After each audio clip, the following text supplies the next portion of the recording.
All right. Last week, JM showed up here and gave us the Desmond Ridder double stack that no one wanted to play that ended up winning someone $1 million on DraftKings. We'll see what he has in store for us today. It's the Block Party DFS strategy show. We're going to go position by position, go through the macro of this slate, and then build a lineup on DraftKings with some of Jam's favorite building blocks to help you take down tournaments in week 7. Let's go. Peter's one of the greatest depositors I've ever seen. Trust the process. Let's go. I got auto match with Levitan. Bullshit. I just go the other way. In that 66, I win all the money. All the money. If I had 150 lineups, I'd win too. AP, crack spot, bullets in your head like KD. Bust it, bitch, go bust it. And I had 10 pints with me in Russia. Hey, everyone. All right.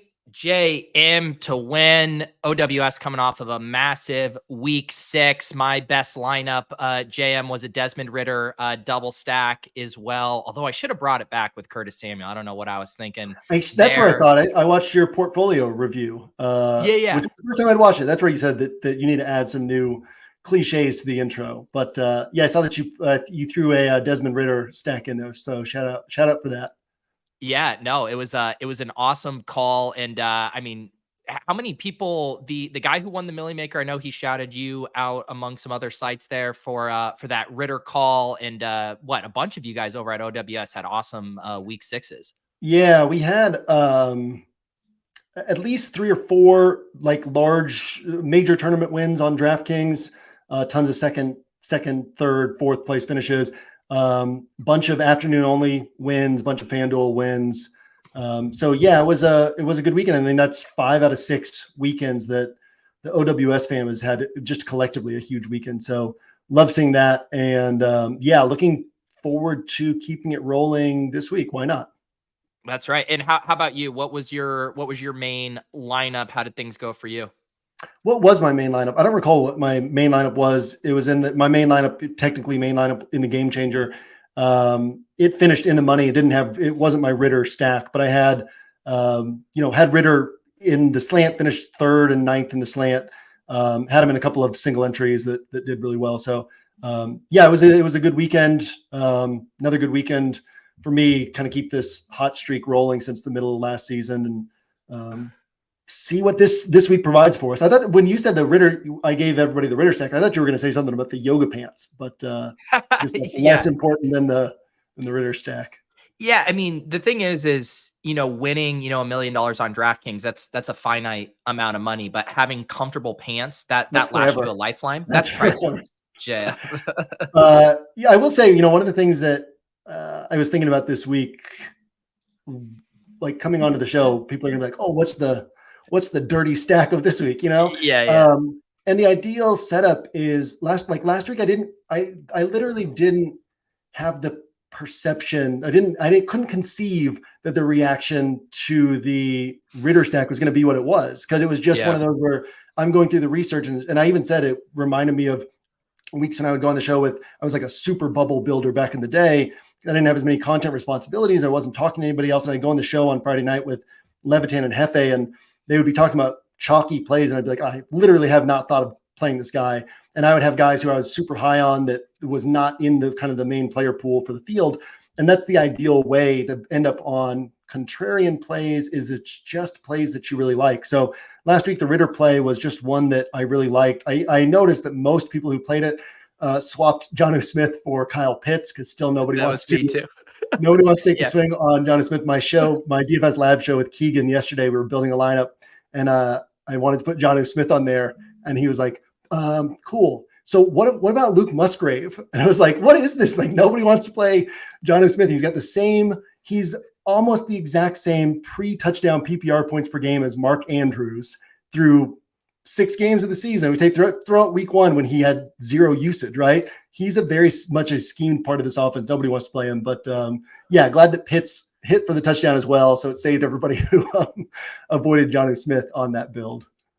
Yeah, and it did. I mean, you look at, I mean, even Pitts's routes and snaps have been really dropping because he was like in the 90% range the first couple of weeks, and then it was 80%. And then I think he was down to 60% last week. So he definitely sucked out there with the touchdown. So that was He and that was a Jonnu nice Smith are call. like identical snaps. Last week, I think it was 45 Pitts, 44 Jonnu Smith out of like Yeah. 61 snaps. So they're on the field together a lot, but they're schemed parts of the offense. They're kind of like the 2A, 2B options in the offense behind Drake London.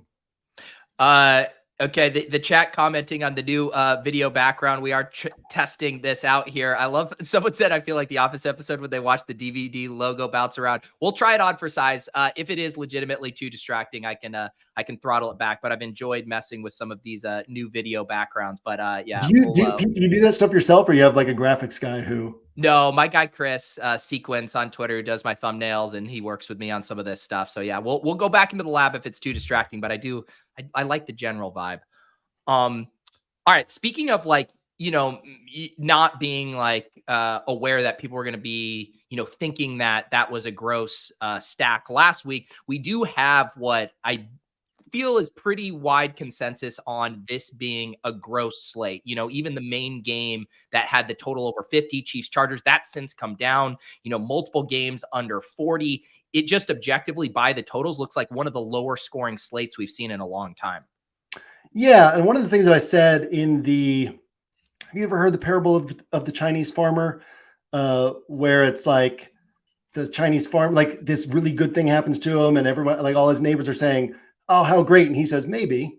And then this really bad thing happens to him and all his neighbors are like, oh, how awful. And he's like, maybe, like that's really how we should ideally approach situations. I call it processing information without judgment, but basically looking at things and saying, this isn't good, this isn't bad, this is just, it is what it is, right? So to me, every week for me is I have my process. I'm actually going to kind of walk through my process in the Angles podcast this week. So any of you who want to know what my weekly process is, tune into that on the 1 Week Season YouTube channel or podcast feed. But I have my weekly process. My goal is just to do a really good job going through my weekly process and have a really good week each week toward solving the puzzle of that week's slate. So when I open a slate, I am aware that it's a slate that people will say, oh, this is ugly.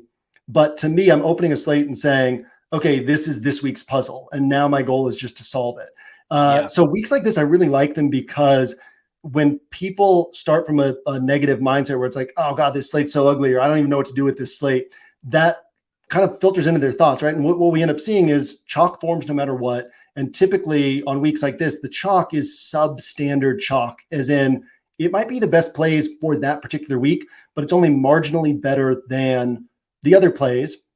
And on a better slate, it would be maybe an overlooked play, right? Not a chalky play. So not to say that those plays can't hit, but to say that the hit rate on those is going to be lower than normal. And then people who are like, God, I don't know what to do with this slate, they end up all just sort of gravitating toward those plays. So I really like weeks like this. And I think ideally, if you're watching this, you're listening to this, you've come into this week like, God, this slate sucks, this week's ugly. Try to shift that mindset and just be like, okay, this week is what it is. Every week we have is just whatever it is. And then the goal is the same. It's to solve that week's puzzle. So yeah, I'm pretty excited about this week. It's one of my more favorite weeks that we've had this season for sure.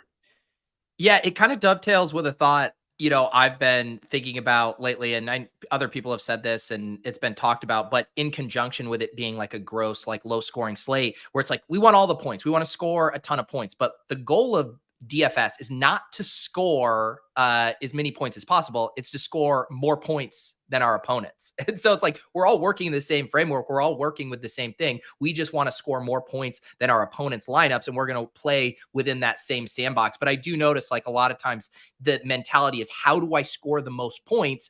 And that kind of leaves out the game theory element of actually, how do we outmaneuver our opponents?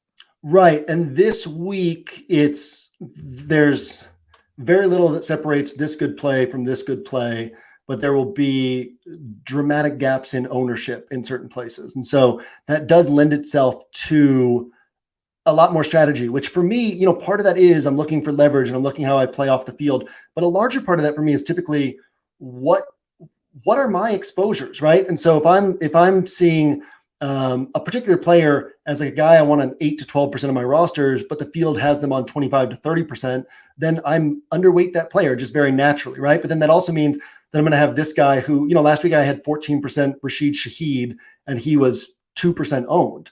I had 12% Curtis Samuel and he was 4% owned. So you have those players where you're just naturally very overweight because to me, I'm going to see a lot of plays as being very similar this week. And so there's going to be the Cooper Kupps or whoever it is that I'm going to have super high ownership on, but there's going to be a lot of other players where it's like, okay, 8% of this guy, 12% of this guy, 14% of this guy. And I'm just very naturally going to be dramatically overweight on certain players and notably underweight on some other players, not because I'm going out, and everybody's approach to DFS is different. You talk to Blender or to Zandamir or to Hilo, like everybody's going to have a very different way that they kind of put these pieces together. So I'm just saying this is how I do it. But I think that for like the typical DFS player, this is an approach that makes a lot of sense where you're just saying, all right, let me block out the noise. What do I actually want my exposures to look like? And then you very naturally end up with some significant strategy components in terms of like high owned, low owned guys, and then how you put those pieces together more intelligently than the field also matters as well. So looking at the specific game environments this week, mentioned a lot of low totals. The game that I think most people would be drawn to just naturally would be this Chargers Chiefs game. There are a few other kind of interesting spots here, some totals around the 44, 45 that I think are interesting, but a lot of elite offenses off the main slate. No Dolphins, no Eagles, no Niners, no Vikings. How are you handling these game environments, and are there any you're specifically gravitating to right now? I don't think that there's a game environment that I'm going to end up going out of my way to load up on. Gotcha. Very naturally, if I have Sam Howell and Terry McLaurin and Curtis Samuel, I'm going to consider Giants bringbacks on that roster, right? And on down the list of wherever I have exposure to quarterbacks, I'm going to consider the bringbacks. And I do bringbacks less often than the field. Bringbacks have become less plus EV over recent years just because of the way that the NFL landscape is shifting in terms of how defenses are playing, what that means for offenses. But yeah, everything for me is a case-by-case basis. I'll certainly have, if I'm playing a quarterback, I'm stacking that offense in some way, and I will be considering a bringback. But there's no game that I'm like, I got to go out of my way and be way overweight on this particular game because I could see it shooting out. Granted, maybe on Saturday night when I'm building out my official exposures and player pool, something will stand out to me that I'm like, oh, you know what? This is actually pretty interesting. I'd been overlooking this.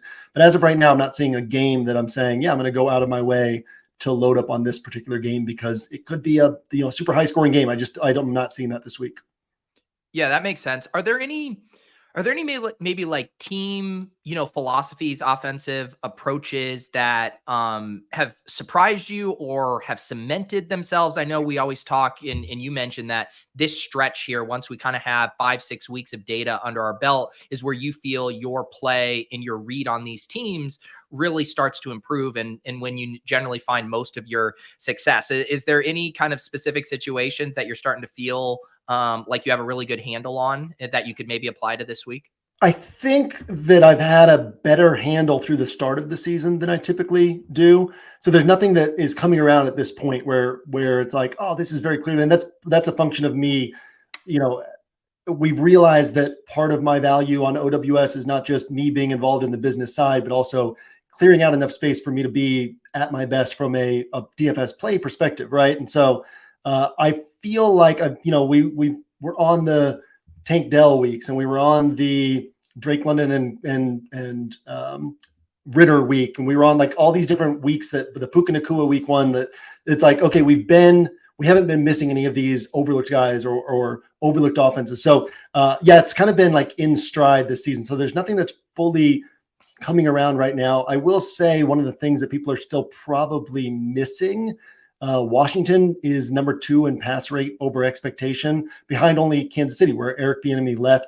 I think that there's still a tendency to look at Washington as this sort of, Scott Turner paired with Ron Rivera, slow-paced. We want to run the ball. We'll pass it if we have to, but we want to run the ball type of team. Whereas realistically, they're a much more dynamic offense at this point. If we hadn't just seen the Giants come up with a game plan to throw off Josh Allen, I would be like, hey, I'm throwing 30% Sam Howell, and now I'm a little bit spooked by what the Giants just did. But I'll definitely have my fair share of Sam Howell stacks this week. And that's definitely one of the spots where I think that the field's read on this team is different from the reality of the team. Yeah, that's a good note. I like that, especially what we were talking about this on Ship Chasing last night, that if you would have told me that Washington was falling there in the pass rate over expectation stuff, I would have probably been even more aggressively drafting Jahan Dotson than where I even was. And then you see the clip of him going viral doing the placeholder stuff. And it's just a very bizarre run out for Dotson so far. Very bizarre run out for a guy I really, really like as a player. But, hey, Curtis Samuel's got to shine. Yeah, exactly. Before we start talking about the quarterbacks here and obviously get into building our lineup at the end of the show, do want to mention the promo for 1 week season is up another 10%. The good people and JM keep raising that discount here as the season progresses. So you can now get 40% off. It is a new code. So use Pete40, very simple there to get 40% off. That is for OWS, DFS, Inner Circle, and all access subs. And if you still want to just do the weekly pass, you want to try out the Bink Machine, some of the other stuff, that promo code Pete is still good for 20%. But if you want that 40% off for those other subs, go ahead and use Pete40. JM, let's talk about quarterback. I feel like this sets up as kind of like a high-end, low-end type of week. We do have Mahomes, Lamar Jackson, Josh Allen, Justin Herbert at the top. You got a couple guys kind of in a no man's land as far as Matthew Stafford and Jared Goff there in the mid sixes, and then a bunch of interesting plays that are 6K or lower. How are you feeling about quarterback this week? The high end is interesting because who do you pair Mahomes with? Obviously Kelsey, right? But if Kelsey scores 17 to 20, you're not winning a tournament with that pairing. And then most of the time, a wide receiver is not going to hit. At the same time, like the Kansas City offense is going to hit that point where they start scoring in the red zone. They're getting to the red zone. They're getting the yards. They're just not scoring. So Mahomes could have one of his 4 touchdown games, and eventually one of these pass catchers is going to pop outside of Kelsey. So that one's interesting to me. Not interested in Herbert against just a really excellent Kansas City defense. Not to say he can't hit. He just won't be on my radar. I thought that Lamar Jackson was a interesting kind of sneaky guy. Turns out that he's popping in projections and optimizers. And that's sort of the type of situation where I haven't even looked at the specific projections, but I doubt that he's projecting well for a standard slate. He's just projecting well for this particular slate. And I would also estimate that Josh Allen is probably projecting similarly or very slightly below where Lamar Jackson is projecting, but because optimizers are designed to optimize your lineup, and because Lamar Jackson's maybe a little bit cheaper, maybe projected a little bit higher, he's showing up in tons of opto builds. Josh Allen is not. I don't think they're dramatically different plays from one another. We've gone from really nobody on Lamar Jackson most weeks this season and nobody rostering quarterbacks against the Detroit defense to now they're against each other and everyone's like, yeah, let's all play Lamar Jackson at high ownership. So I like Lamar Jackson. The very first roster I reserved into an actual contest, the very first practice build that I was like, I actually really like this. Let me put it in something. Was a Lamar Jackson roster. But again, it was from a standpoint of me thinking like, ooh, this is kind of sneaky. In other words, from what I see in the research, he's not a guy who should be super highly owned, but can still hit. Josh Allen, 12 games against the Patriots in his career, 9 of them have been like low 20s to high teens, but then the other 3 have been like 34 to 40 plus points. So there's always that outside chance, 25% chance, say, that Josh Allen hits for a big game. So I think he's interesting up at the top. And then, you kind of got the Stafford right there in the middle, surprisingly not drawing a lot of ownership attention against this Pittsburgh pass defense. It's been lit up, obviously coming off the bye, so maybe they do well in this spot. And then, just this clumped up, like Geno Smith makes sense. Jordan Love makes sense. Sam Howell makes sense. Russell Wilson kind of makes sense. I don't think he'll be in my player pool, but nothing against that play. Josh Dobbs might make sense, but it's kind of just like a lot of guys like that. So I will say the one guy who really stands out to me as someone that's going to go completely overlooked and has a chance to outscore all these other cheaper guys is Deshaun Watson. Okay. 5,700. You've got Geno Smith, who is typically going to score 17 to 21, 22 points. I was even breaking down like, all right, what's his best case scenario, right? The Seahawks, fundamentally, philosophically, they chess match their way to wins. They want to have an advantage heading into the fourth quarter. So like if they have a lead, they're not just opening up and attacking downfield when they have the ball, right? They're trying to march the field, control the game. And so Geno's chances of going for 300 plus yards are always pretty low. Geno's chances of going for 3 touchdowns are always pretty low. He would need to get both of those together to end up in that 26, 27 point range.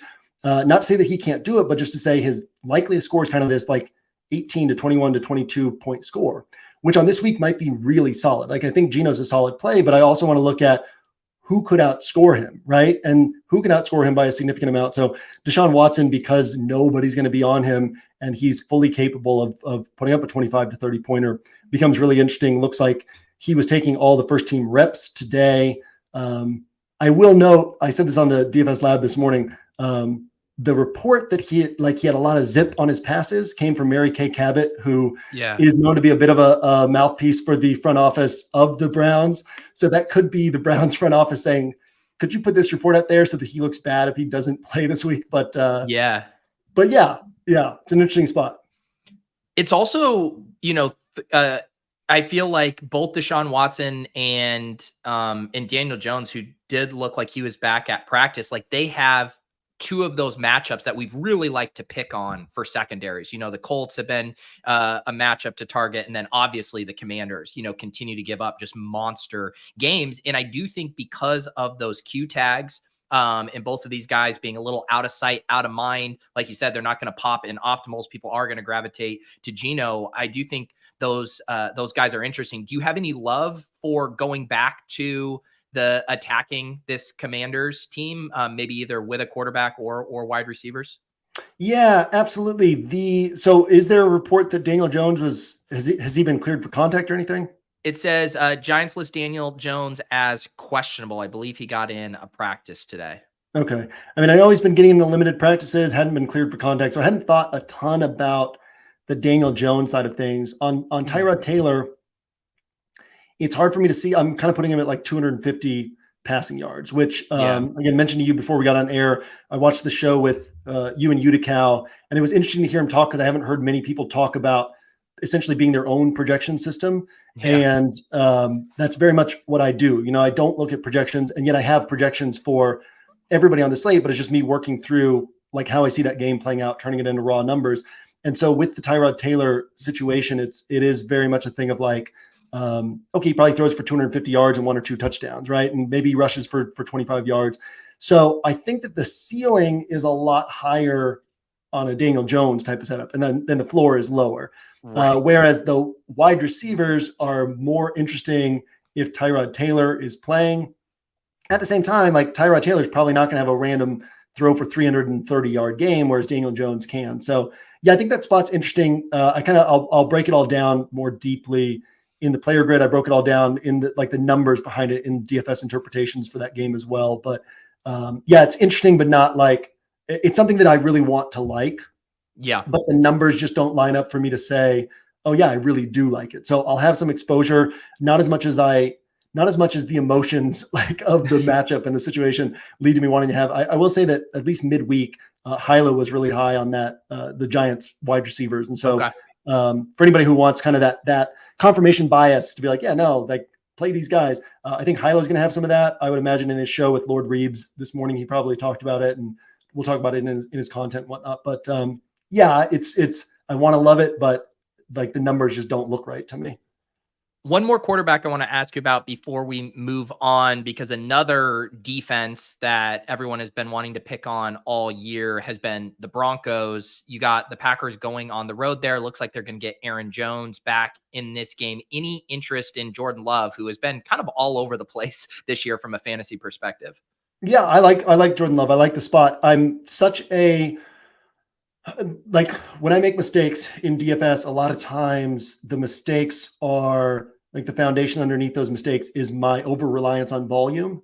And so like it took me a long time to come around on Alvin Kamara because he would, in those early years, he would see 12 carries and like 7 targets, but he would score 2 or 3 touchdowns, right? Same thing with DeAndre Swift's big games with the Lions. So a team that is just fundamentally never going to try to throw the ball more than like 32, 33 times, I have a harder time coming around on them. Jordan Love's almost never going to go for 300 passing yards. And yet he's still a really nice piece, right? Because I guess it's because touchdowns are the most unpredictable element in DFS. And so if I'm having to rely on the touchdowns, I tend to avoid those plays. But sometimes I swing too far. So I've had to remind myself of that this week with Jordan Love. He kind of, when I was scrolling through things on Monday night, Tuesday, he was standing out to me. It's like, oh, he's a sharp play. And then when you dig into the numbers, it's like, yeah, but he really needs to get the touchdowns. And then it's like, okay, but maybe he does again. So yeah, I like Jordan Love. I also think that if you go through which offenses have allowed really good defense special teams scores against them, the Packers are one of them, because Jordan Love does tend to hold on to the ball a little bit too long. He does throw make some questionable decisions, throw some picks. So I think that the Broncos, who have been rounding into form a little bit, have had back-to-back solid games on defense. I think they're actually an interesting defense special teams play as well. So like I'll have there's a lot of interesting defense special teams plays this week. Nothing really stands out. So it's one of those weeks where it's like, I might have like 6% Broncos defense and then also 10% Jordan Love or 12% Jordan Love. So yeah, I like Jordan Love this week. I like Aaron Jones this week, who, everybody's going to be on Kenneth Walker, Josh Jacobs, perfectly fine plays. But what if both, Kenneth Walker has topped 20 points 3 times in his career so far. Josh Jacobs, Raiders are like 31st or 32nd in adjusted line yards. Bears defense is actually near the top of the league. They're middle of the pack against the run as a whole. And so one of those spots where, hey, Jacobs might score 17 and Walker might score 18 and Aaron Jones might score 35 and he's under 2% owned. So yeah, I'll probably have like somewhat equal shares of those 3 running backs because I see them all as relatively equal plays. And that's what I mean by the strategy for me in a week like this sort of works itself out in large part because it's like, okay, these 3 plays are pretty equal. 2 of them are going to be really highly owned. One of them is going to be really low owned. So I'll be underweight, on Walker and Jacobs, but still have the exposure I want. I'll be overweight on Aaron Jones dramatically, probably, but still have the exposure that I want. So I like that offense. I like, again, the volume stuff is always tough for me to wrap my head around, but I like Christian Watson. I like even Romeo Doubs, Luke Musgrave, Jordan Love, Aaron Jones. That offense is very interesting this week. Yeah, let's use that to transition to running back. I've been doing a ton of underdog drafts this week, and man, you feel the running back pool dry up so quickly in these drafts. And it really is after Aaron Jones goes off the board. I know this isn't a drafting show, but more to illustrate that the high-end options this week are few and far between. JM has mentioned a few of those already. I think Isaiah Pacheco is going to be very popular. And then we do have some guys with Q tags. You got the Saquon Barkley, you got Jahmyr Gibbs. We're still trying to figure out what's going to go on with this Bears situation, if Roschon Johnson is going to play. But what are your overall thoughts about running back this week? Yeah, definitely thin on the ground at running back. I like Jacobs. I'm not against Bijan Robinson. I like Kenneth Walker, but like Kenneth Walker is overpriced. Josh Jacobs is overpriced, and then they're going to be overowned. And yet on this particular slate, like they're still perfectly fine plays. I felt gratified to see, I just, checked ownership for the first time this morning. I was disappointed, but also gratified to see that Jerome Ford is getting some ownership love this week. I expected he would be totally overlooked, but I think he's a sharp way to save salary. And then you've got, I probably won't be on Jahmyr Gibbs because, last time, maybe if Craig Reynolds is out, that shifts for me. But let's say Gibbs plays, Reynolds plays. Last time Gibbs got 60% of the snaps, which is great, right? And he's electric. He's got the ceiling, but 60% of the snaps, probably a very low inside the 5-yard line role against the Baltimore run defense. So that's probably a spot I won't be on. I like Pacheco. And yeah, I mean, it's a tight list for me this week, right? I mean, the guys we've mentioned, and some of them I don't, I'm begrudgingly playing like Jacobs and Kenneth Walker because they can hit, and then you get down to a guy like Brian Robinson, who I really don't want, but it's like, well, let me round out my pool a little bit. And then I think if Roschon Johnson's out, I think this is an interesting week to play Deontay Foreman, right? Because last week he burned everybody, yardage and touchdown back against what was actually a middling, we talked about it last week, but it's actually a middling run game matchup against Minnesota. And now shifting over to a really soft run game matchup against the Raiders, and Badgent's going to be under center. Badgent does have like that confident gunslinger type vibe to him, but you would have to imagine that the Bears are going to be like, hey, let's run the ball a little bit more. Backup quarterback against backup quarterback. Let's run the ball a little bit more. So Deontay Foreman's interesting if Roschon Johnson is out. And then Zach Evans, I think there's a lot of question marks there, but you can't ignore the play. And if we think of things not in terms of spreadsheets and numbers on a screen, but in terms of like you're a coach and you're calling a game, you're not just like, okay, let's just rotate the running backs all game, right? It's going to be more like, okay, this guy's starting and then this guy gets the next series and we have two guys who are sort of rotating in. So I would expect Zach Evans to get kind of 60% of the workload unless he proves he can't handle it. But there's certainly some risk on that play as well.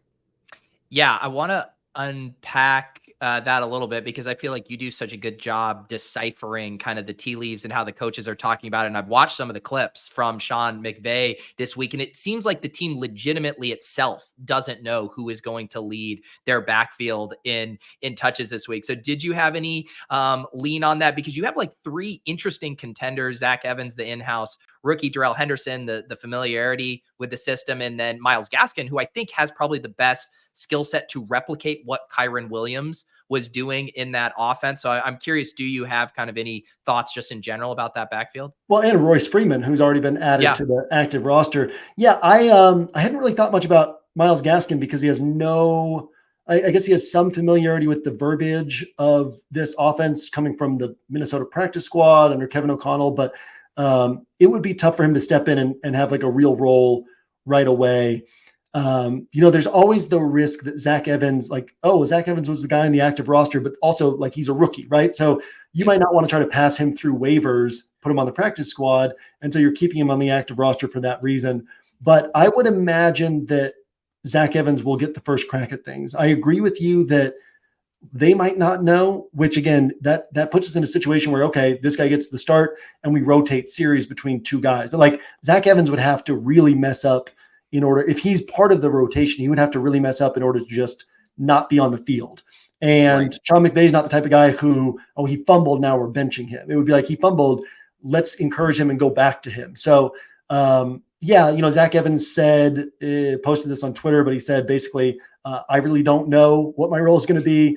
And so they're definitely not letting anything on. And Sean McVay throughout the week, it has very much sounded like, hey, we've got all these guys, they're all great. And we're excited about the running back room this week. Like we don't really know what they're going to be doing in that situation. But I think that that role is so touchdown dependent that you're in a game where the Rams should be able to be in position to score a few touchdowns. You're kind of like selling your roster short if you don't make sure you have some exposure to that spot. So yeah, for you building one main roster, it's harder to make that call, right? Yeah. But like Evans, I'll look at it like this. We think of positional allocation a little bit too much sometimes in terms of how often do you play a 4K wide receiver and you're like, man, hopefully they get me 12 points, right. And if they get me more than that, great. And if they get me like 6 points, it doesn't kill me. And I think Evans can do that this week and open things up for you. Just you see Big T do this a lot where he's just like, who are the cheapest running backs I can take? And that allows me to pay up for wide receivers in an NFL where wide receivers have higher ceilings these days, are more consistent these days, and it's PPR scoring. So that opportunity to say, hey, Jerome Ford and Zach Evans, and now I've got a bunch of salary to work with elsewhere. I think that's an interesting way to go. Yeah. And I think the other thing is I get a little queasy if everyone is in on that play and then it's like not necessarily factoring in all of the risk. But based on early ownership projections, it doesn't seem like Zach Evans is going to be exceedingly popular. So that definitely warms me up to it helps a lot more. You mentioned Jahmyr Gibbs. There were two guys that I was going to kind of bucket together as there perhaps being kind of input volatility on what their workload could be this week relative to what we've seen in previous weeks. One was Jahmyr Gibbs, who you kind of hit on already. The other is Jonathan Taylor, whose role is continuing to grow. And I bucket those two guys together just because I think they're phenomenal running back talents. So what is your thought on Taylor? And then if you want to circle back and have any other extra thoughts on Gibbs, because it does seem hard to project their workloads here in this spot.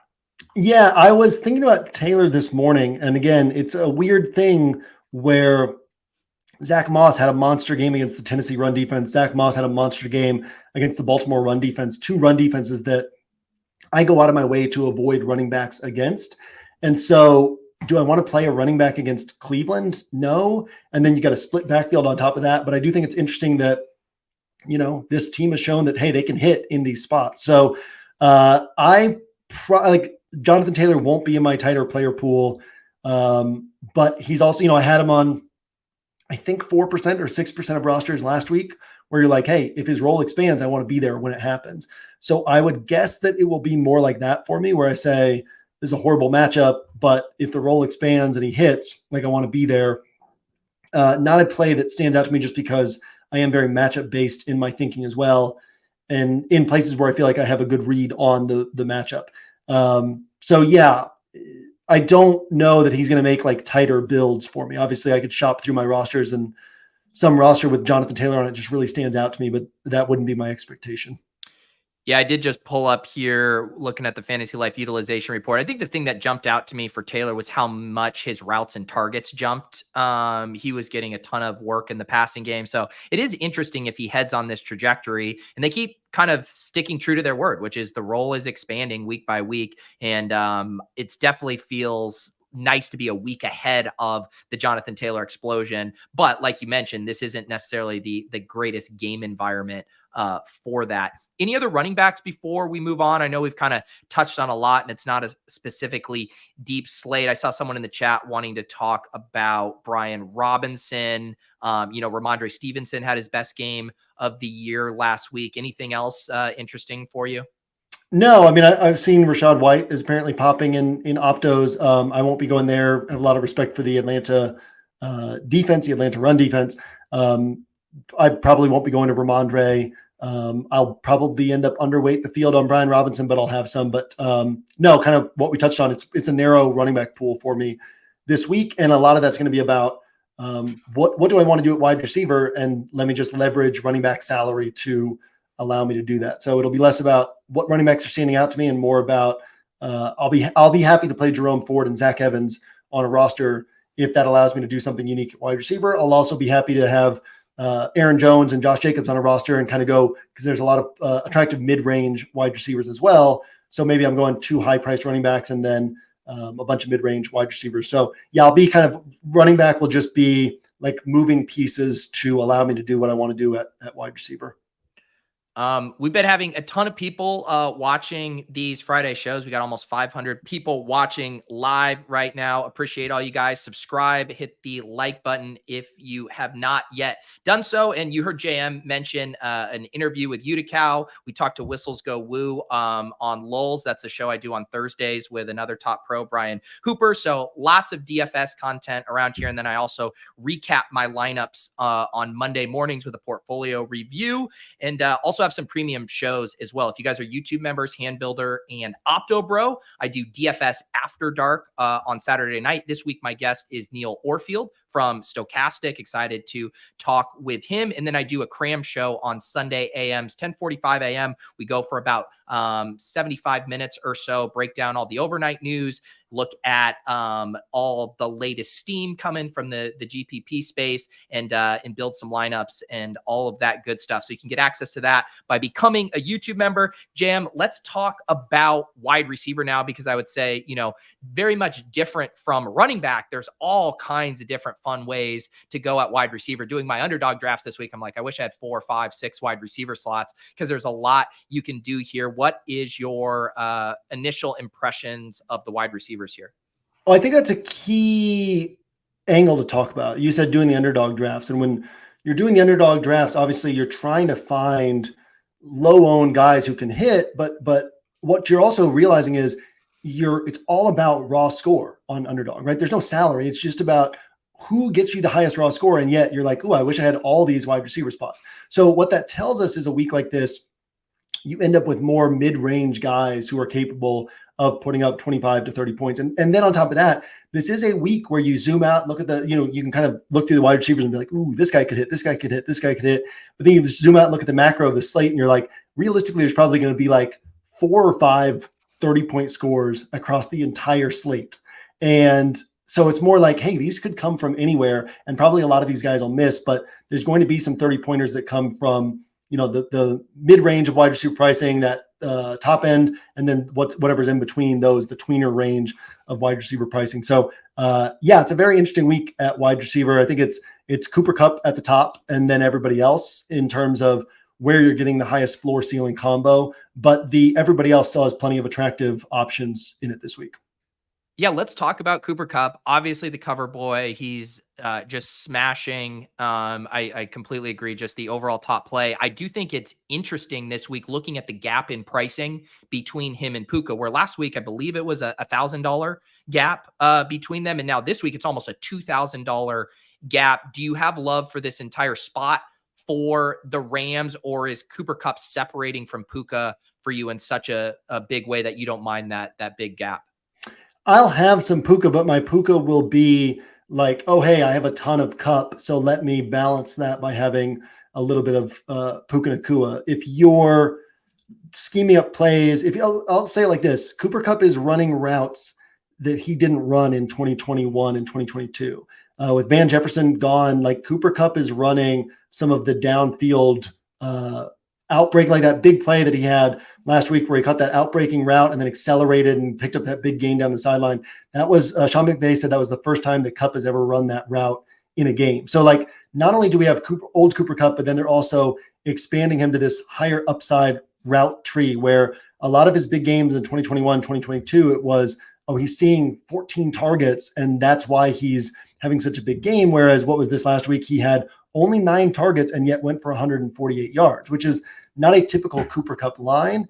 And then we're still going to see the weeks where Cooper Kupp has the 13, 14, 15 target games. So I still look at him as the alpha, but I also see that like if Cooper Kupp is missing, it's probably not because the Rams offense is failing. It's probably because Puka Nacua is hitting or Tutu Atwell, who's now 4,300 and nobody's going to be on. So I'll have like, this is just an example, but let's say that I have 50% Cooper Kupp. I might also have 15 to 20% Puka and maybe even like 8 to 10% Tutu Atwell. Not saying I think that Tutu Atwell is a great play where, I should really have 8 to 10% of them, but just saying if I'm placing this bet, I also want to balance with that bet what else could happen for this offense. So my Puka exposure will be balanced off of what I'm doing with Kupp as opposed to saying, maybe Puka ends up hitting here. That makes sense. I do want to push you on the Tutu one because he was my favorite GPP wide receiver dart last week. Obviously, didn't work out. But would you be treating Tutu as a one-off, kind of like you're mentioning with Puka, or would you use Tutu as a block, a passing game block with Cooper Kupp? I could do it either way, but I'd be perfectly fine taking him as a one-off. And one of the things I talked about this on the Winner Circle podcast this week, but the extraordinary value of not going with the by the paper, by the numbers plays in like the 4K and below wide receivers, which we could group Tutu into that bunch. But instead saying like some of these guys are going to hit, Tyquan Thornton was 0.09% owned last week. And he's capable of going for 20 points. On Tyquan Thornton. At 3K. My best ball bags are heavy. So if I go 4% Tyquan Thornton in my MME play, and he's 0.09% owned, and he goes for 30 points. Like I'm so far ahead of the field. Jameson Williams was 0.3% owned last week. There's some other guys, but Rashid Shaheed does Darnell Mooney 2% owned. Was another one I think last week. Who's that? Darnell Mooney. Darnell Mooney. Yep, Darnell Mooney, super low owned. And I had like 8% Darnell Mooney or 6% Darnell Mooney, where you're just saying like, here's guys, and that's how Cubs fans won so many tournaments. Just saying, who are the guys who are on the field and can't hit? Josh Reynolds, another one who's sub 1% owned last week. who's on the field all the time. If they're on the field all the time, especially if they're on the field all the time, they have speed, they can hit. And people are going to look for like, okay, Josh Downs, which perfectly fine play. And he ended up doing well last week, but it's like, people are going to look for those plays that make sense on paper. And a lot of times those plays get 8 points or something. And there's going to be 2-3 guys who end up going for 15 to 20. And you want to hunt for those guys. Those are big difference makers in tournaments. So Tutu kind of falls into that bucket for me of like, no, on paper, he's not a great play right now, but can he catch 4 passes for 100 yards and a touchdown? Yeah. And so I want to be there if it happens.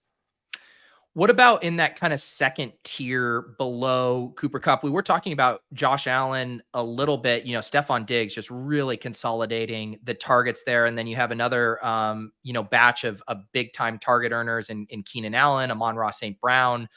Looks like Devontae Adams is a little upset with his role right now. So people are talking about a squeaky wheel there. What else interests you on the high end at wide receiver?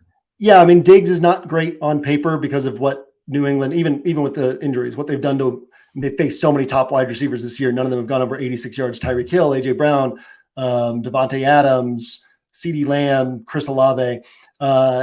Diggs doesn't typically have big games against the Patriots. Even the 3 times Josh Allen has hit against the Patriots, Diggs only hit in one of those, and yet he could hit, right? So I'll have a little bit of exposure to him, probably even or underweight the field, depending on what the field does. I won't be on Keenan Allen, but everybody can have fun with that one at high ownership. I won't even get into all of it, but I get into it if you want to check out DFS interpretations. If you're an OWS sub, kind of break down the numbers there. He could hit, right? I'm just saying I won't have him. Devontae Adams, I think, is very interesting, especially if it's Aiden O'Connell instead of Brian Hoyer. Though I don't want to overestimate my ability to predict that, right? Because maybe Brian Hoyer just leans into him as well. But if you're Aiden O'Connell, you're a rookie. We saw it his first start. You're likely to be like, let me just pepper Devontae Adams with targets. So I think he's interesting. And then, a bunch of other guys. It's like, you could play these guys, but for me, it kind of, I'll jump over them and get down to like the Jacoby Myers, Amari Cooper, who again attached to Deshaun Watson. You throw out the bad weather game where they dominated Cincinnati in week 1, throughout the game against Baltimore where they got dominated, and Amari Cooper is like about 1K underpriced based on, where he really should be priced and his role in this offense, his floor and ceiling in this offense. So like Amari Cooper a lot, I feel like he's one of the places where I can get a really good play at lower ownership. Zay Flowers is sharp. He's going to be popular, but he's sharp. Terry McLaurin, Hollywood Brown, both going to be popular, but they're sharp. We touched on Christian Watson. So yeah, this whole sort of mid-range, there's a lot of guys in here who are interesting plays this week. I'm curious your thoughts on the Seahawks wide receivers. You mentioned not having maybe as much enthusiasm for Geno as the field. You've had both DK Metcalf and Tyler Lockett who have a Q tag. Metcalf has missed a few practices with this ribs injury, but he's been playing through that all year. And then you also have JSN, whose role's been expanding. It's very favorable coach speak from Pete Carroll and around the team just about a JSN game potentially coming. With all of the popularity I'm feeling getting funneled to Kenneth Walker, I'm not sure if Zach Charbonnet was back at practice, but I know he had missed some practices. It does have me very interested in one, if not multiple Seahawks pass catchers. How are you kind of thinking about that spot? I've had a long-standing rule of only play Seattle pass catchers if you're playing the game environment because of the way that they play offense. And so you so rarely, it's happened once or twice over the last handful of years, but it's very rare that you see a tournament winning game from a Seattle pass catcher without the game environment as a whole being attractive. So I will primarily confine Lockett and Metcalf to those types of rosters. But, like I said, there have been mathematically, you're losing money over time if you're hunting these guys in games where you're not betting on the game environment. But there are going to be those random outlier situations where they end up hitting without the game environment. So I'll have some game environment bets there, either with Dobbs or Geno and those guys looped in. Really like JSN. I mean, when is there not positive coach speak from Pete Carroll about somebody who's on his team or on the team they're playing? But I think that JSN is, I had a little bit of him last week and it just didn't feel like it was quite the week it was ready to happen in the setup they had last week. But it's like, I want to start firing my shots on JSN and be ready to be early on him rather than being late. So I think he's a very interesting play this week, just kind of in that bucket of 4K and below guys that you could take shots on. Yeah. Anyone else down there interesting to you? I had kind of floated the Giants, and Wan'Dale Robinson is there at 3,800. Kadarius Toney is 3,800 if you have an appetite for that. Jaden Reed 3,700. Anything in the sub 4K range you're liking? You mentioned Kadarius Toney. What about McCole Hardman, 3,200? Yeah, I mean, back in they didn't even have to do the Photoshop on the New Jersey. It was right there for everybody. No, yeah, I mean, realistically, this is it's ugly to say, but Rondale Moore is actually the guy who sets up best against the Seattle defense that funnels everything to the middle of the field. So Rondale Moore, is one of those like on paper guys. But moving off the on paper stuff, right? Curtis Samuel can hit. Jameson Williams, his snaps really aren't there yet, but that could happen. Michael Wilson, Darius Slayton, all three of the Giants, down to Jalen Hyatt. And Darnell Mooney, I mean, it's thin down here this week. So it kind of just becomes like, hey, who's on the field and has some speed and can hit for a big game. Awesome. I think we now transition to the everyone's favorite portion where we are going to use one of or multiple of JM's favorite building blocks for this week. And there's going to be a lot of pressure after the Ritter double to kick us off here. So let's head over to DraftKings and build a lineup.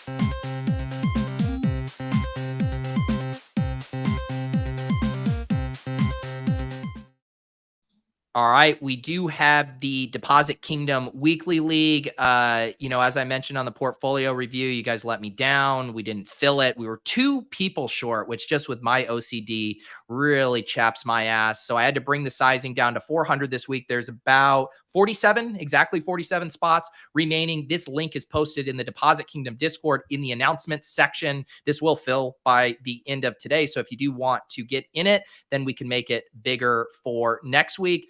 But JM, these are your building blocks. And if people want access to these get on the site, not after pizza night, before pizza night, later tonight in the JM household. If you guys are subs, you get access to all of these, as well as the DFS interpretations too, where JM goes longer on some of these scenarios. And like we mentioned before, you can get 40% off this week with Pete 40 when you head over to OWS and check out all of the great content. And JM, other than knowing that you like Cooper Kupp, putting him on the cover, I'm not sure where you're going here. So what kind of block are you going to kick us off with? Yeah, we're going to go Cooper Kupp. We're going to go Cooper Kupp and Zach Evans. And what I really like about this is people are not typically going to see this as a correlated play. But because the Rams running back is so dependent on touchdowns, what we've seen so far this year, the Rams backfield has had 2 down games and 4 really good games this year. The 2 down games the Rams backfield had were the 2 lowest scoring games from a Rams wide receiver one. It was Puka one time, it was Kupp the other time, scoring like around 22 points, or maybe Puka had more like 17 points. The weeks when the Rams backfield had a down game, the weeks when the Rams backfield has had big games, it has coincided with the Rams wide receiver one scoring 28 to 36 DraftKings points. Again, makes a lot of sense because the Rams are a concentrated offense and they need to be moving the ball down the field, receptions, and they're not a super explosive offense. So receptions and yards pile up and create these touchdown opportunities for the running back. So what I really like about it is most people won't kind of play this together. It allows you to lower your price tag on Cooper Kupp. And you're basically saying that, like, if Cooper Kupp is having a big game, it's increasing the chances of Zach Evans having a big game and vice versa. So nice little way to set up our starting point where we get Cooper Kupp, but don't dramatically restrict our salary the way that we might with some other starting points. I like it. So that definitely, and I assume too, kind of how have you felt about Keenan Allen over the years? I'm pretty sure you feel similarly about Matthew Stafford, where you can just capture a lot of the production through the pass catchers or through this block, and you don't have to worry about stacking Kupp with Stafford. Yeah, totally fine not having Stafford. He could still, he's still very much in the mix for me this week. He can throw for 300 yards. We know that. And he had 1 3-touchdown game last year, but you had just Cooper Kupp. You didn't have Puka Nacua, a lesser offense last year. In 2021, a better offense than they have now. He had, I think it was 8 games with 3 or more touchdown passes. Had 41 touchdown passes that season. So he's capable of a 300-yard, 3-touchdown game. I think he's very interesting, but I'm not just I'll have probably a ton of this block this week and not a ton of Stafford just forced in with it. So my Stafford rosters, a lot of them will have this, but a lot of these rosters won't have Stafford, if that makes sense. Yeah. I love it. Where are we going to go next? You got a running back play you want to do or a stack? Let's go a stack and pick left hand, right hand. Oh, okay. All right. Is this how you do like what toppings are going to be for pizza night with the kids? It's pepperoni. No, the pizza Friday is all the toppings come off for the kids. Just cheese. Yeah. We're gonna try to force Hotel Transylvania tonight, but since it's Halloween. But last week they forced Mulan for like the 40th time, so hopefully we get no topping pizza and a spooky movie for Pizza Friday. And so is the implication here, whichever one I don't pick, I'm going to have to read the scroll later tonight. When you don't pick, we're not even talking about it. No, okay. we can mention both of them. But left hand, right hand. That's not how you do a tease, Jim. You say you got to go to the scroll to get it. But yes, I'll go left hand.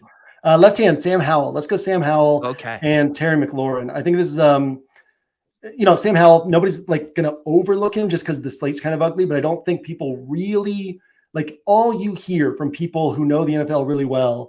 You hear it constantly. Well, the Commanders might have actually found their quarterback of the future. Like this dude, he holds on to the ball too long. He doesn't have like the fine pocket movement that he needs to have to avoid the sacks. But, he holds on to the ball too long because he's looking for big plays. And he's got zip on his ball. He reads the field well. He's got great weapons and has looked really good this year, right? He's got one dud of a game, 4 games in the 20-point range, and then that 29-pointer. So I think he's a very interesting play this week. And Terry McLaurin, not going to go overlooked, but a very sharp play. And if we wanted, we can throw Curtis Samuel in here. But I also, I don't mind going mid-range across the board. So we can kind of see what we do with our last running back spot before we make that decision. Yeah, that's like a really interesting thing just to mention the Samuel stuff where, like, if you were – and it goes back to like the correlation element, right? Like, because I think I would probably say in a vacuum, I prefer JSN as a play down in that range this year. But if we're already making the bet on Sam Howell, do you just use the correlation tiebreaker in favor of Curtis Samuel in that spot? Because I assume that's a thing people run into a lot with the hand builds. I think most people do. I don't necessarily if I'm having a rule in the opto, it's going to say Sam Howell with 2 to 3 of these guys. So I'm going to have some rosters where it's just these two and they just, it's thrown. I've also got this pool of other cheap guys that's thrown in one of those cheap guys. I'm not bothered by that. Like we're playing percentages. Like percentages are, yes, Curtis Samuel has an elevated chance of hitting in this type of setup, but also we're recognizing that doesn't mean it's 100%. There's going to be a lot of times when it doesn't happen and it's somebody else. And on top of that, hitting this week, like Sam Howell hitting this week might mean 22 points. And that's good enough, at a quarterback position where maybe the other guys are scoring 17 points and the expensive guys are scoring 24, 25. So yeah, I don't think that I'm necessarily forcing that in a spot like this. Yeah, that makes sense. Then maybe we leave that last spot open and we can kind of figure out if we want to do the Curtis Samuel tack on or not. Who's the running back play here if we're going to pair with Zach Evans? Well, let's go ahead and I want to do tight end and defense real quickly. Okay. And just get our salary figured out. Tight end, let's go down to Jonnu Smith. No explanation required. I will be dramatically overweight Jonnu Smith, not because I'm going out of my way to play him on like 50% of my rosters, but because I'll probably have him on, 14%, 18%. Like the field is just ignoring this guy. But we've talked about his role, talked about him having the same pre-touchdown PPR production as Mark Andrews on the season. He's at 10.6 points per game. Mark Andrews 10.7. So yeah, really like Jonnu Smith and really like some other guys too. Mark Andrews, some others, but a nice way to save salary on this roster. And then defense. I mean, Pete, my defense list for the player grid had 13 defenses on it. 13. And there's only 20 teams on the slate. And I left like 2 or 3 viable ones off the list. So why don't you go ahead and give us some defense you like? Because I'm in like the I have no idea state with defense. Nothing it's not picking a hand. Nothing stands out. It's picking a finger. Yeah, come up with a couple. I'll pick the left hand. Whatever's in the left hand. That's what we're doing. Yeah, no, it is. Yeah, I think. Let's see. Give me one in like in the mid range. That's not a total punt. That's not a pay up. That maybe kind of gets squeezed or is maybe overlooked. Okay, I think Chicago's interesting. Chicago's interesting because obviously no sacks on the year. Same thing with the Giants, though, and everybody wants them against Washington. Playing against Aiden O'Connell or Brian Hoyer, that's probably going to take Devontae Adams off of this roster. But we can always go down to the Lions or go to Baltimore, or go to Kansas City, or whatever other cheap defenses people like. But yeah, let's go with that. Perfect. So right now we do have a decent amount of salary to play with for these 3 remaining spots. We got a Sam Howell McLaurin stack. We got a Zach Evans Cooper Kupp block. We got Jonnu Smith at tight end and the Bears defense. 3 spots, $6,366 on average remaining here. Are we going to stay in the mid tier or do kind of a studs and duds here? So we are either going, you're going to be late for your next show. No, we're good. Send them in a We're notice. good. Um, Yeah. We either go like 7K running back, and then we're going to have, the 2 mid-range wide receivers, which I would be perfectly happy with. I mean, it gives like an Yeah. Aaron Jones, Amari Cooper. This is actually pretty nice. That leaves you 62. Yep. Yeah, so we get Amari. We don't want Jacoby on this roster because we've got the Bears, so we could switch to a different defense or switch to a different pass catcher. I don't necessarily want Isaiah Pacheco on this roster because he's not tremendous for a 6,100 player so much as he's tremendous for a 6,100 running back on a really thin running back week. Yeah. So I would be fine. I would be fine with it, but it's not like something I'm preferring to do. I'll have like maybe 10% running back in the flex this week. So on this build where we're talking about things, let's go ahead and throw in Zay Flowers on this roster. Okay. Sharp play gives us actually a little bit more salary to work with too at defense. If we want to go up to the Browns, a team that people really aren't talking about, it seems. We've got Amari, but the Browns defense and Amari can still hit together, or the Seahawks against Arizona. Seahawks have had some good games, and Arizona's given up some nice defense special team scores. So either of those work here. We don't have any Seattle offensive pieces, so kind of fits with that narrative as well. Yeah, I was just going to bring that up. I think I would definitely go Seahawks in this lineup, just knowing how popular Kenneth Walker is going to be. Geno, this is a really fun way to say, man, what if the Seahawks get a pick 6 and, consolidate some of the points there and crater the more popular plays. So, yeah, I like how this lineup came together here. I figure I'm trying to think of all of these plays. I feel like we talked about them individually. I guess we didn't really talk about Zay Flowers a ton. It was just in passing there. It's really him and Mark Andrews, right? As far as this passing game at this point. Yeah. And it's another spot where they're both going to be really popular, not because they're just standout plays, but just because they're like forehead and hair above other plays on this slate. But the targets are there. If he gets a big play, if he gets a touchdown, he can finally spike for a big game. And on a week like this, where 30 pointers are going to be somewhat tougher to come by, I love looking through a roster like this and saying, Aaron Jones can score 30, Kupp can score 30, McLaurin can score 30, Amari can score 30, Zay Flowers can score 30, hasn't shown that yet. Howell can score 30, and Zach Evans can kind of pair with Cooper Kupp for that like 50 to 55 point range. So we set ourselves up for, can we win a tournament this week? Yes, because these pieces are set up in such a way. And then you kind of work through and does the storytelling work? Is there any leverage? Is the roster construction sharp? But yeah, it's just a really nice roster from a ceiling standpoint, and probably, we'd have to take some more time, but probably from a construction standpoint as well. Yeah, I like it. Jam, always fun chopping up with you. I will say, and I mentioned this on the bad weeks and I mention it on the good weeks or whatever, the goal is not to play the exact lineup that we build on a Friday afternoon. This is an exercise. Jam calls them practice builds for a reason. It's hopefully generate ideas for you, allow you to go mess with certain blocks, different kind of paths to construction yourself. But, I will never fade Jam and say, don't play, these plays. But again, be cognizant of the fact that a lot changes over the next 48 hours before lock. And so use this as an idea generating exercise and not a dupe exercise here, and then come and say, hey, why didn't this one win the Millie like the Ritter stack won the Millie last week? I am, as Jam mentioned, every Friday I head over to the Underdog Daily channel with the Badge Bros for Off and On the Clock. We'll be talking more Battle Royale strategy. You heard me reference some of those underdog drafts. We get in the weeds on that. Last week, we built a Pick'em entry that shipped that 20x, so we'll see if we can keep that rolling over there. Jam, what else do people need to know about what you guys got going on at OWS this week, other than the 40% discounts and all the great stuff?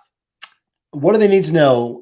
They need to know that we keep winning. So like it's not just a function of plays, right? It's about, we've had a lot of people who've been on the site for a couple of years and have absorbed this training week in and week out. So that's our goal, make great DFS players. By the way, you didn't ask what right hand would have been, but I know you got to go. It would have been Deshaun Watson and Okay. Amari Cooper and Jerome Ford. So I'll talk a little bit more about that one in the player grid and some interesting angles on playing those guys together. I love that. Yeah. And so I'm noticing a little theme there too. The running back wide receiver pairing. There's a couple Evans of those this week Kupp. with Ford Amari and Evans and Kupp are both very interesting ones to play together. I love it. You guys got to check out 1 week season. Like I always say, even if you just want to try that weekly pass, just dabble, see if it is for you. You can use that promo code Pete to get 20% off, and JM will give you a refund if you don't like your experience there. So check it out. And one other thing I want to mention, I have a weekly newsletter, the PO Box, and I ended up referencing JM's lineup last week, and I was writing about a few things, basically how sometimes the incentives for fantasy football analysis aren't aligned, right? And that touts want to have a good reputation. It makes their picks and what they tout sometimes conservative, because you don't want to look like a fool, or you don't want to be embarrassed by something not hitting, but then that actually steers people away from the kind of analysis that they need to actually win tournaments. And so I use your Ritter stack as an example. And if you guys want to check that out, I will post a link down in the chat. It's a free newsletter I do every week, the PO Box. Like I said, heading right now over to the Underdog Daily channel for Off and On the Clock with the Badge Bros. Thank you all for hanging out here. We are here every single Friday. So for JM, I'm Pete. Good luck, and we'll see you guys at the top of those leaderboards.